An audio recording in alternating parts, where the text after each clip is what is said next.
প্রতিবেশীকে আপন মনে করেন, আপনি আপনার শ্বশুর শাশুড়িকে আপন মনে করেন, আপনার যদি একদিন ডায়রিয়া হয়, একদিন রোগ হয়, একদিন বড় কোনো ক্যান্সার হয়, ওই বন্ধু আপনার কাছে আসবে না, ওই প্রতিবেশী আপনার কাছে আসবে না, কিন্তু আপনার কাছে আপনার মা এবং বাবা আসবে। এই পৃথিবীতে আমাদের সবচেয়ে আপনজন হলো মা বাবা, তাদের চেয়ে আপনজন আর কেউ নেই। আমাদের উচিত তাদের সাথে সুন্দর আচরণ করা, তাদের সাথে সুন্দর ব্যবহার করা। আপনি যদি তাদের সাথে খারাপ আচরণ করেন, আপনি যদি তাদের সাথে বেয়াদবি করেন, আপনি যদি তাদেরকে গালি দেন, তারা যদি আপনাকে একবার বদদুয়া দেয়, আপনার পুরো জীবন নষ্ট হয়ে যাবে, পুরো লাইফ নষ্ট হয়ে যাবে। সূরা বনী ইসরাঈলের 23 নম্বর আয়াতে আল্লাহ সুবহানাহু ওয়া তাআলা বলেন, ফালা তাকুল লাহুমা উফফি ওয়া লা তানহারহুমা। Allah said in the Quran, say not to them uff and do not repel them. তোমরা তোমাদের মা বাবার সাথে উফ কথাটিও বলো না এবং তাদের সাথে খারাপ আচরণ করো না। বন্ধু তোমাকে বলছি যুবক ভাইরা মনোযোগ দিয়ে শুনবেন। আপনার মাকে যখন পাশের বাড়ি থেকে কোনো খাবার দেওয়া হয়, সেই মা আপনাকে ছাড়া খায় না। সেই মা বলে, এই খাবারটুকু যদি আমি খেয়ে ফেলি, এই খাবারটুকু যদি আমার পেটে চলে যায়, আমার আদরের সন্তানটা কি খাবে, আমার কলিজার টুকরো সন্তানটা কি খাবে? আপনার মা সারাদিন আপনাকে নিয়ে ভাবে।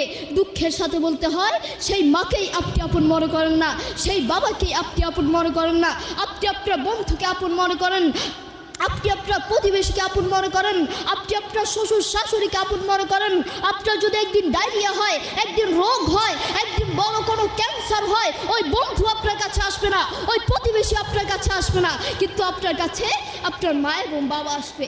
করোনা হওয়ার পরে প্রমাণ করে দিয়েছে কে আপন আর কে পর।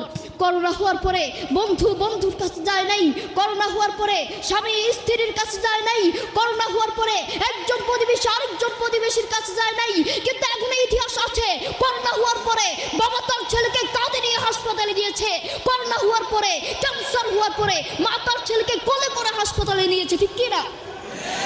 এখনো ইতিহাস সাক্ষী আছে। আপনার মা আপনার বড় সম্পদ। এই তামান দুনিয়ায় মায়ের দোয়ার চেয়ে বড় কোনো ওষুধ নেই। এই পুরো দুনিয়ায় মায়ের দোয়ার চেয়ে বড় কোনো ওষুধ নেই। আপনার জ্বর হয়েছে, মায়ের কাছে দোয়া চান। আপনার মাথা ব্যথা করছে, মায়ের কাছে দোয়া চান। পেটে ব্যথা করছে, মায়ের কাছে দোয়া চান। শরীর খারাপ লাগছে, মায়ের কাছে দোয়া চান। বড় রোগ হয়েছে, মায়ের কাছে দোয়া চান। বড় ক্যান্সার হয়েছে, মায়ের কাছে দোয়া চান। কালকে আপনার ফাইনাল পরীক্ষা আছে, আপনার কাছে ভয় লাগছে, মায়ের কাছে দোয়া চান। মনে রাখবেন, বন্দুকের গুলি মিস হতে পারে, কিন্তু মায়ের দোয়া মিস হতে পারে না। মায়ের দোয়া কখনো মিস হতে পারে না। আপনার মা আপনার জন্য দোয়া করলে সাথে সাথে আল্লাহর কাছে কবুল হয়ে যাবে। আপনার মা যদি আপনার জন্য একবার দোয়া করে, সাথে সাথে আল্লাহর কাছে কবুল হয়ে যাবে। সুবহানাল্লাহ, সুবহানাল্লাহ। ইমাম বুখারী রাহিমাহুল্লাহ একবার ছোট থাকতে তিনি অন্ধ হয়ে গেলেন, ছোটবেলায় তিনি অন্ধ হয়ে গেলেন। এরপর থেকে তার মা তার জন্য প্রত্যেক দিন দোয়া করতেন। একদিন তার মা তার জন্য রাত্রে দোয়া করতে করতে ঘুমিয়ে পড়লেন। এরপর তিনি স্বপ্নে দেখতে পেলেন তার সন্তানের চোখ ফিরে পেয়েছে। এরপর তিনি ঘুম থেকে উঠে সন্তানের কাছে গিয়ে দেখলেন সত্যই তার সন্তানের চোখ ফিরে পেয়েছে। সুবহানাল্লাহ। দেখেছেন মায়ের দোয়ার কত পাওয়ার, মায়ের দোয়ার কত পাওয়ার। আপনার মা আপনাকে সব থেকে বেশি ভালোবাসেন। প্রত্যেক মা তার সন্তানকে সব থেকে বেশি ভালোবাসেন। নিজের জীবন পর্যন্ত দিয়ে দিতে চান, নিজের জীবন হারাতে চান, নিজের জীবনের চেয়েও সন্তানকে বেশি ভালোবাসেন। বিশ্বাস হয় না? তার একটা সত্য দৃষ্টান্ত দিলে হয়তো আপনারা বুঝতে পারবেন। এই ঘটনাটি আমার দাদা আমার বাবাকে বলেছিল। একবার বাংলাদেশে প্রচুর ঝড় হয়েছিল, ঝড় তুফান হয়েছিল।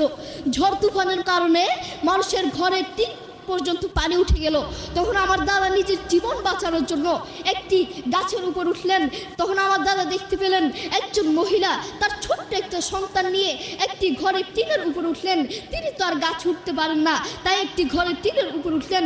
আমার দাদা দেখতে পেলেন পানি যখন আস্তে আস্তে বাড়তে লাগলো, পানি যখন আস্তে আস্তে আরো বাড়তে লাগলো, তখন ওই মহিলাটি চোখের পানি ছেড়ে দিয়ে তার সন্তানটিকে উপরের দিকে তুলে আল্লাহর কাছে বলছে, হে রব, তুমি আমাকে নিয়ে যাও, কোনো সমস্যা নাই, কোনো টেনশন নাই, কিন্তু আমার এই কলিজার টুকরো সন্তানটাকে বাঁচাও, আমার এই আদরের টুকরো সন্তানটাকে বাঁচাও। আল্লাহু আকবার।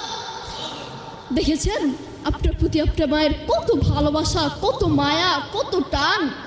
সেই মায়ের প্রতি আপনার কোনো ভালোবাসা নেই, সেই মায়ের প্রতি কোনো ভালোবাসা নেই বললেই চলে।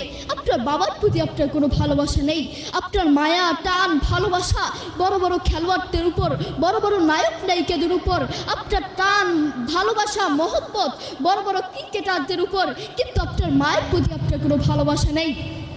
মা আপনাকে বলছি, মা আপনাকে বলছি, আপনি যদি সুখে শান্তিতে থাকতে চান, আপনার সন্তানকে বড় আলেম বানাতে চান, বড় হাফেজ বানাতে চান, বড় দিনের দায়ী বানাতে চান, একজন সুসন্তান হিসেবে গড়ে তুলতে চান, আপনার সন্তানকে মাদ্রাসা পড়ালেখা করান। আপনার স্বপ্ন কি? আপনার সন্তানকে স্কুলে পড়ালেখা করিয়ে বড় ডাক্তার বানাবেন, বড় ইঞ্জিনিয়ার বানাবেন, বড় অফিসার বানাবেন।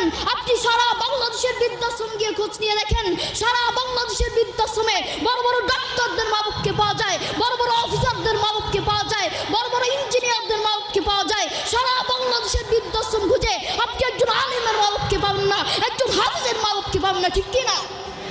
আপনি একজন আলিম মা বাপকে পাবেন না। এর জন্য মা আপনাকে বলছি, আপনি যদি সুখে শান্তিতে থাকতে চান, আপনার সন্তানকে বড় আলেম বানাতে চান, আপনার সন্তানকে মাদ্রাসা পড়ালেখা করান। যেই ছেলের জন্য আপনি মাথার গাম পায়ে ফেলে টাকা উপার্জন করে ছেলেকে বড় ডাক্তার বানিয়েছেন, বড় ইঞ্জিনিয়ার বানিয়েছেন, বড় অফিসার বানিয়েছেন, সেই ছেলেই তো লাস্ট পর্যন্ত আপনার সাথে একটা মিনিট কথা বলতে চাইবে না। আপনি ফোনে তার সাথে একটা মিনিট কথা বলবেন, সে চাইবে না। এই জন্য আপনি যদি সুখে শান্তিতে থাকতে চান, আপনার সন্তানকে দিনের দায়ী হিসেবে গড়ে তুলতে চান, আপনার সন্তানকে মাদ্রাসা পড়ালেখা করান। আল্লাহ তাআলা আমাদের সবাইকে বেশি বেশি মা বাবার সম্মান করার তৌফিক দান করুন। আল্লাহ তাআলা আমাদের সবাইকে বেশি বেশি মা বাবার খেদমত করার তৌফিক দান করুন।